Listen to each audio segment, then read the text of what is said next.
ADX Florence, when the walls fold in, the fortress stood silently for decades, built so no one could escape. Concrete walls, steel doors, isolation units.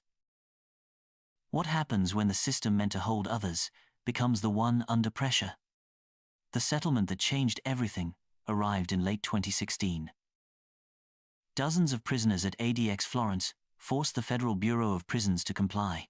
The court approved sweeping reforms. Mental health screenings upon admission were now mandatory. Seriously ill inmates now required access to specialized treatment programs. Therapeutic units were to be created, shifting the focus from pure isolation. Court-appointed monitors were introduced to ensure compliance across the board. For a prison designed never to change, this settlement was seismic.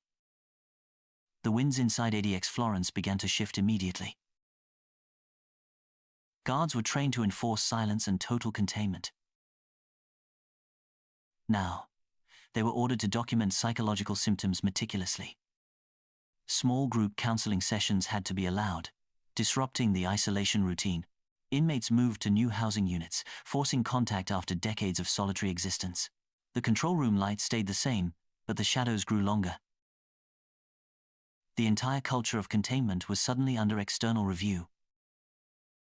For the first time, the prison architecture felt exposed, not impenetrable. Suspicion grew as internal secrets began to surface through legal channels.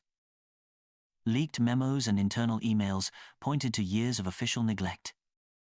Attorneys cross-examined officials using their own damning evidence. One internal report warned, long-term segregation has a devastating effect on prisoners' mental health. The very promise of security became the institution's greatest liability. The public began to see the inherent harm in absolute control. The system wasn't failing due to laxity, it was failing because it was too rigid. ADX was designed for escape-proof discipline, a perfect machine of containment. But the prison became vulnerable not to tunnels or riots. It became vulnerable to the truth revealed in court filings. The very tools of control solitary cells became the evidence of harm. When the law made control the issue, everything fragile was exposed. The vulnerability wasn't external, it was baked into the rigid structure. The settlement didn't promise to dismantle ADX, it demanded accountability instead. New processes were established, mental health screening units were formalized. Improved staffing levels meant more oversight, though often grudgingly accepted. Outside, monitors began their work, ensuring the Bureau of Prisons followed the mandated changes. However, change was uneven. Inmates reported treatment still lagged significantly behind. The echo of isolation still permeated the concrete halls, even with new rules. Yet, the fortress had cracked under the pressure of legal scrutiny. The architecture of supermax was questioned, not just by inmates, but by the courts. Advocacy groups and the public demanded a reckoning for the human cost. For the first time, ADX was forced to respond to pressure from the outside in. Consider the men confined for decades in near-total isolation, punished by silence. This case was about saying, "You count. You truly matter to society." This is not a story of escape from the walls. It is the story of enforcement turning inward upon the system itself. The payoff is that the hardest walls to break are often the ones deemed unbreakable. Justice forced the unyielding structure to acknowledge human fragility. The razor wire still glistens under the harsh Colorado sun. The surveillance cameras continue to hum constantly in the darkened control room. But every time an attorney files a compliance report, the idea behind ADX shifts.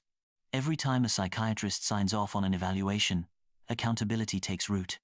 Security remains, but something new enters the equation: responsibility. The highest security prison changed because the people inside forced the system to respond. In the newsroom, a headline sits ready: ADX Florence reforms approved, supermax must adapt or fall. But the real headline is quieter, focusing on the fundamental shift in philosophy.